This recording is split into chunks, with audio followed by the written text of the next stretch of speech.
Kompetensi itu pembuktian bahwa Bapak Ibu, terutama kami sampaikan kepada Bapak Ibu orang tua wisudawan wisudawati dengan perusahaan di bidang peternakan dan pertanian,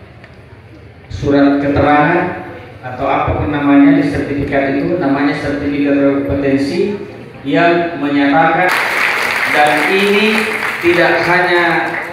di dalam negeri, perusahaan luar negeri juga kalau membuka lapangan kerja maka ada terampil tonga kayak yang, dan ini adalah mimpi yang pernah kita bangun 3 tahun yang lalu. 3 tahun yang lalu beliau ucapkan, nanti alumni PDD Sitra ini sebagai bukti bahwa telah mengikuti pendidikan selama 2 tahun di PDD Sitra, ijazah